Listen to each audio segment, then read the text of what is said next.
Hi, it's Kane Hodder, Jason from Friday the 13th.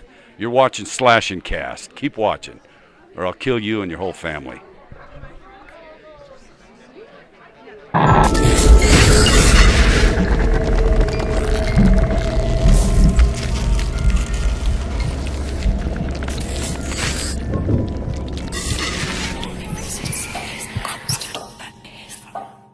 What's going on, horror fans? Welcome back to another episode of Slash and Cast. My name is Riley. That is Nick. Today we're experimenting with new microphones, so if anything sounds weird, too loud, too quiet, let us know and we will adjust there. But these are pretty dope, and they shit on any microphone we've had before. But with new equipment, you gotta go through the learning process, of course. We did experiment with them on streams. Speaking of which, you should check them out. We had a fun one on Saturday. It was interesting and 7 hours long. Didn't expect that, but you guys seem to enjoy it, so hopefully we'll do more stuff like that in the future. Just, let us know. All right, but you should definitely check it out. We should have a few this week. And hey, new merchandise store. I'm just saying, the discount's still running for now for Friday, Black Friday and Cyber Monday. Use code BFCM2017 at checkout for 20% off anything in the store. HelloJuniper.com/slash-and-cast. Beanies, mugs. I mean, the mugs ain't bad. All right, the mugs ain't bad. And the stickers, little small. Yes. So if you're interested in one, I definitely would recommend getting it now so you can save $1. Yes. Why not, Make sure you also join our Discord server. It's officially partnered. It's a great little community. It's a great place where you get all of our content, including when we go live, every new video we post. You can just chat with us too, ask us questions. We usually respond if we're not too busy. Yeah, it's a lot of fun in there. Yeah. And movie nights are making their return officially this week. I promise. I'm locking in. This is the time. Hold me to it. Movie nights coming back, but those are exclusive to the Discord. Yes. So make sure you join. Those are a lot of fun. Drive-in type elements, That's our thing. Yeah. So you should check it out. So people that are looking here for Friday the 13th game news, there's not any this week. The update, we get this question about 100 times per stream. Yeah. When do you think the new patch is coming? We were either thinking this week, well, actually, last week, like Thanksgiving week, or this week. So hopefully, at some point this week, we get it. Tomorrow makes sense. Tuesday, the 28th makes sense. It's the 28th. They dropped a lot on the 28th in the past, and it's a Tuesday. It's just perfect for the time. Right, and we're really, we're due. We talked, a little bit about, the stuff that's going on in the game on Thursday's episode. On Thanksgiving, we posted an episode because we had technical difficulties and couldn't post last Monday. So make sure you check out last Thursday's episode. Basically just changes that need to happen, in our opinion, for Friday the 13th to be successful in the future. Yes. That's pretty much that. But other than that, no news. So let's jump into our other topics of the day. Let's open up, man. Jordan Peele has been talking about Get Out 2 a little bit, possibly in the future. Now, earlier last week, we talked about Jordan Peele, the director of the thought-provoking and insanely creepy and awkward and weird and brain-teasing Get Out. And he's open to possibly making a sequel in the future. Okay. I don't really know where you can go with it. Exactly. Any sequel that you could run with Get Out, especially if you know the ending and in terms of where the twist is brought out. Right. It just doesn't really, I don't think it'd really work for a sequel. I think he's aware of that too. Right. So he says, quote, "I haven't decided anything yet, and I'm allowing the creative part to bubble up and not force it. I know if a follow-up is meant to happen, it will. I'm open to figuring out what is. But I also don't want to let down the original and its fans. I simply would not do something like that for the cash." So that's great news. Yes.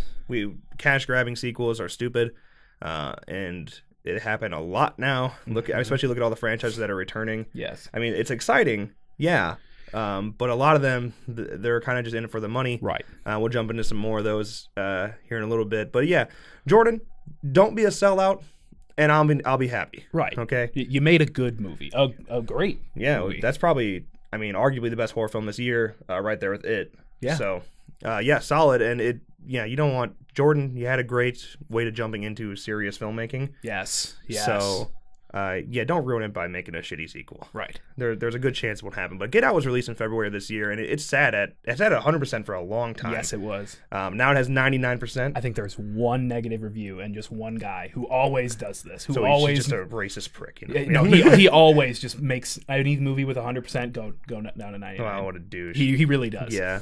So, right now it sits at 99%, of course, certified fresh. And, if you haven't seen it, please do. Yes. I highly recommend it. Yes. It was a fun movie. But, Get Out 2. Maybe we'll see it. But let's move on to our next topic. The Strangers Pray at Night trailer finally coming. Bloody Disgusting has the first ever teaser from the franchise reboot of Brian Bertino's cult classic, The Strangers. So, naturally, we're going to check it out right now. Take a look at the new trailer for The Strangers Pray at Night. Leave us alone!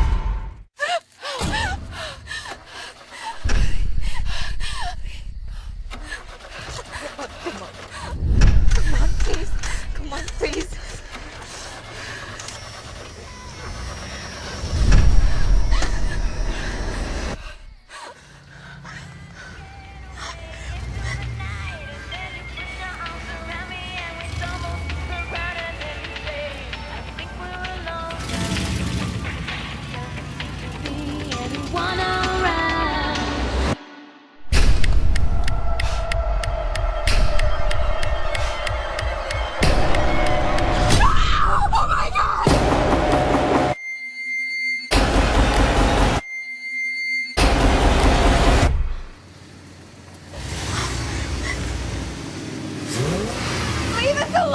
But we've just started.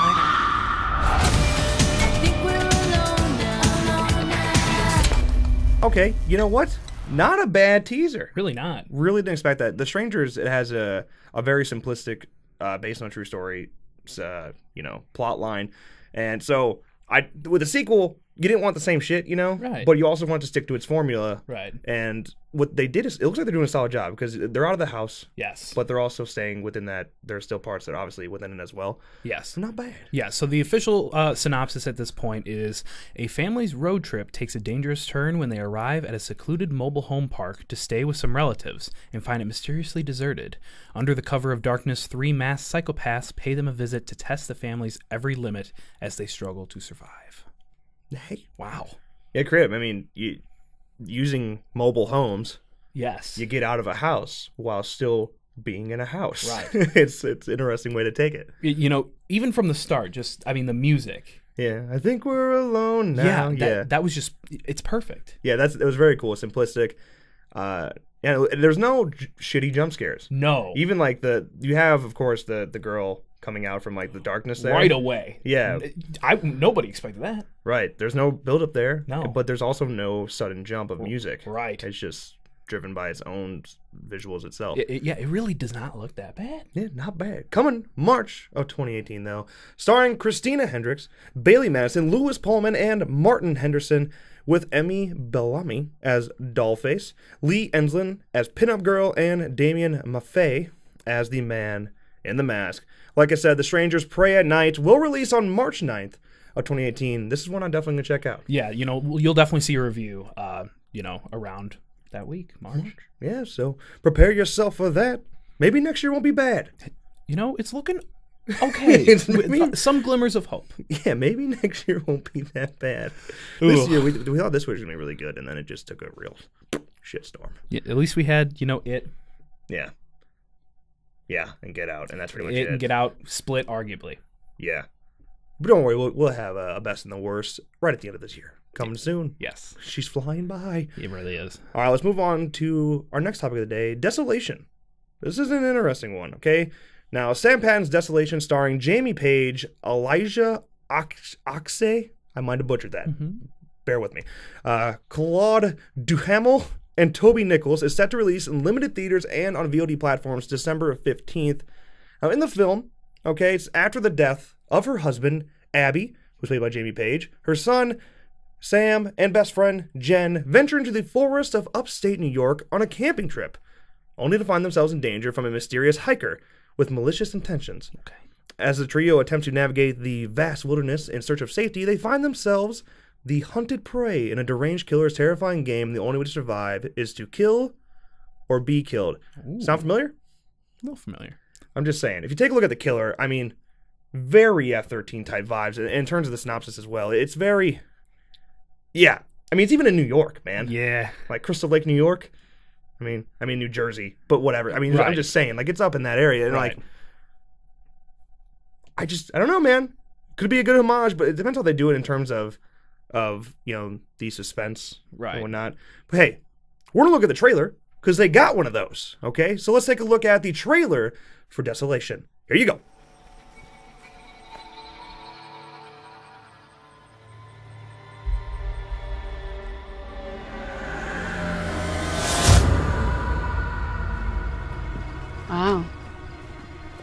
Your dad would have been so proud of us for making it up here in one piece. It's so incredible out here. It's so peaceful. What the hell's that? Hello? Do you think there was someone out here last night? Hey, it's that guy I saw. Why didn't you tell us? I don't know. Something wrong.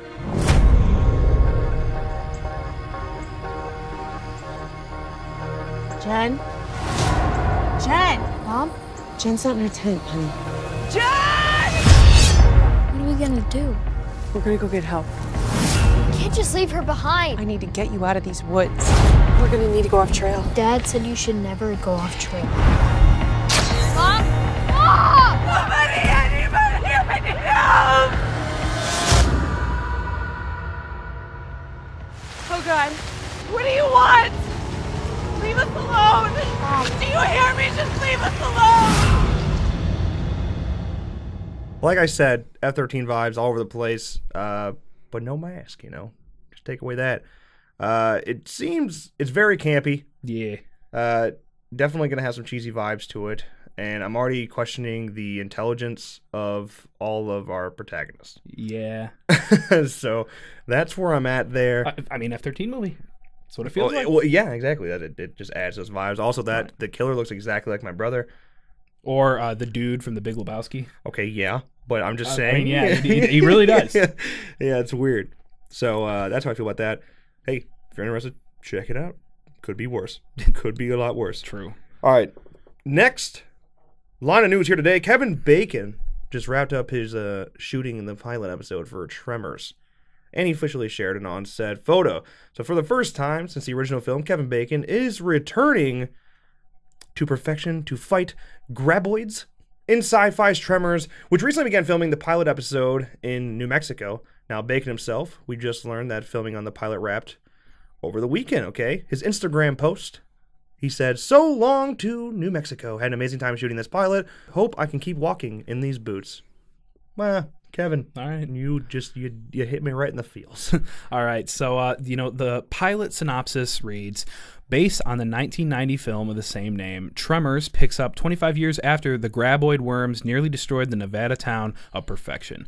Bacon plays Valentine McKee, who beat the sandworms once and will attempt to do it again. But first, he'll have to deal with age, alcohol, and a delusional hero complex. Of course, that's the path they went down. Yeah. I haven't seen Tremors in a long time. Right. But like, the sequel madness that is Tremors in the first place. Yes. I don't know what's up with everyone going TV shows now, or just series in general. Like, why? Is it easier? Did it not get picked up as I guess cheaper, as a sequel? maybe Cheaper. But yes. There's like, what is there? 5 sequels to Tremors? Come on, you can't get one more in there. Too many. Too many. But seriously though, like, I just don't understand the whole series thing, Right. and we're seeing from like things like The Mist, like they're failing. The Exorcist wasn't very good either. So I don't know.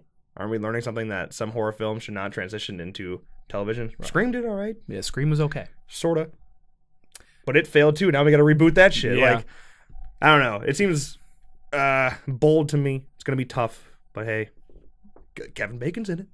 Can't be too disgusting, right? Everybody needs a paycheck once in a while, you know? Let's move on to our last topic of the day.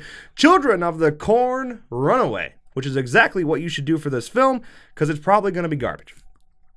Now, when it comes to making sequels in a franchise in general, the process can be difficult and long and stupid.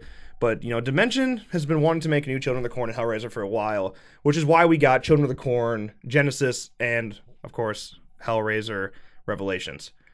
Those both suck. All right, Hellraiser's worse. Hellraiser's so bad. It's really, really bad. Yeah. But yeah, why, man? Why? Dude, Dimension was, once again, man, they're reaching. All right? But they just wrapped up production on Hellraiser Judgment. Dimension Films and producer Mike Leahy I'm sorry if I butchered that name as well, dove right into the production of Children of the Corn Runaway, which used the same Oklahoma soundstage that was used to film Hellraiser Judgment. Now, with both films wrapping quite some time ago, we heard updates on Hellraiser Judgment courtesy of the new Pinhead, Paul T. Taylor, and director Gary J. Tunnicliffe. But what about the new Children of the Corn film, huh? Where are we at here? Well, star Marcy Miller has revealed on Instagram that Children of the Corn Runaway is currently doing some ADR and is aiming to be released around February or March. Okay. I mean, why? Remember when we said, hopefully, we got the glimmer of hope for 2018, and then we get something like this. Well, these guys have been stuck in a bit of a rut in general because Hellraiser's been having a hard time being distributed. Yes. Because it sucks. Yes. I'm betting money that the new Hellraiser film is bad. Yeah. And then you have Children of the Corn Runaway, which dude, I'm telling you, I don't get it. Why? I can handle sequels up to a certain degree, but you can look at Dimension and how quickly they're rushing these things out. Mm-hmm. They're going to be bad. And they're going to keep being bad until they stop just cash grabbing. Right. That's exactly what they're doing. Right. But hey, if you are interested in Children of the Corn Runaway, stars Marcy Miller, Mary Catherine Bryan, Jake Ryan Scott, and J.R. Hatchett. The film was directed by Feast director John Gallagher, who had an acting role in Hellraiser Judgment.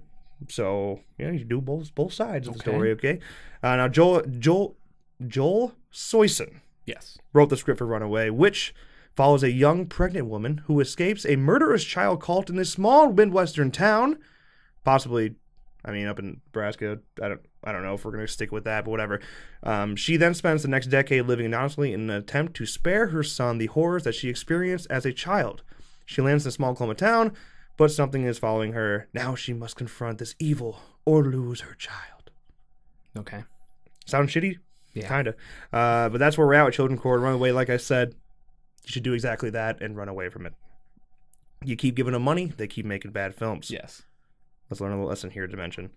Jesus Christ. But that is going to wrap up Slash and Cast today. Let us know what you think about our topics in the comments below. But as always, thank you guys so much for watching. Editor, roll that outro.